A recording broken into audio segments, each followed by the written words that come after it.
I was diagnosed with a brain tumor, but my family didn't show up. Instead, they asked about my savings. I don't even know where to begin, but I feel like I need to share this with the world. I'm Caroline, and I was recently diagnosed with a brain tumor. The day I found out, everything changed. I had been working as a graphic designer in Boston, running my business from my luxury condo. The first signs of something being wrong started with headaches and dizziness. I thought it was just stress, but soon the symptoms became unbearable. I went to see my doctor, and after an MRI, the news was devastating: a tumor in my brain. My world froze. But it wasn't just the cancer diagnosis that shocked me. The real heartbreak came when I reached out to my family. I texted the group chat, "Everyone, I have something important to share. I've been diagnosed with a brain tumor and need treatment. Can anyone come to the hospital?" My mom responded almost immediately, "I'm busy right now. By the way, how much savings do you have?" Then my sister Ashley chimed in, "If you don't need your money anymore, can I have it?" I couldn't believe it. I thought I would get some support, at least a little empathy. Instead, I was faced with nothing but greed. I left the group chat. That day, I decided I was done. No more relying on family who couldn't see my worth. I spent the next few weeks getting treatment, enduring chemotherapy, and trying to stay strong.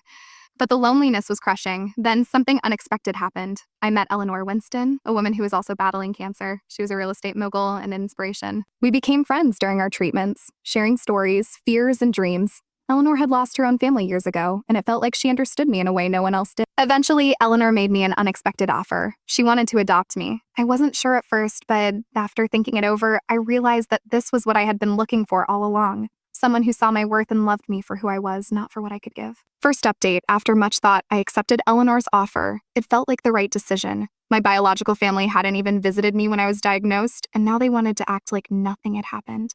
Eleanor and I became family. The love and support she gave me were everything I had been missing. I started healing, both physically and emotionally. My tumor began shrinking, and I began building a new life with Eleanor by my side. She was the family I had always dreamed of, and I felt like I finally belonged. Then one day, out of the blue, my biological family showed up at my new home. They saw the newspaper article about me being adopted by Eleanor, and suddenly they wanted to reconnect. But when I confronted them, they couldn't even acknowledge their selfish behavior. My mom claimed she was worried, but I couldn't forget the last text she had sent me. They were only interested in my money, not me. I told them that I was done with them. I wasn't their family anymore. I had already found the family I needed in Eleanor. Edit. Many friends have asked me, how did you handle your emotions when you realized your family wasn't there for you during your diagnosis? It was incredibly painful, honestly.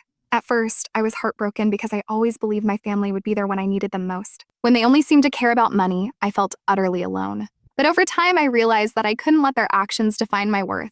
I chose to surround myself with people who valued me for who I was, and that's when I met Eleanor. Choosing to let go of toxic relationships was hard, but it was the best decision I could have made for my mental health and healing. Second update. I thought that was the end of it, but then my biological family sent me a letter through a lawyer. They were having financial issues and wanted my help. They begged for assistance, claiming they were struggling because of Ashley's gambling problems. It was the same cycle of manipulation, just with a new twist.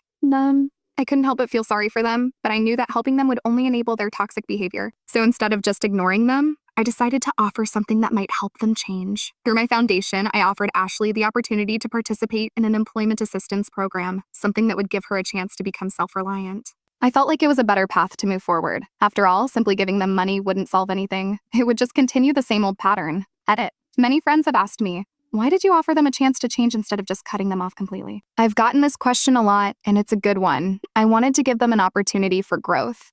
While cutting them off completely was necessary for my own mental health, I also didn't want to completely close the door on helping them if they were willing to make a change. I realized that just giving them money would only perpetuate the cycle of dependence.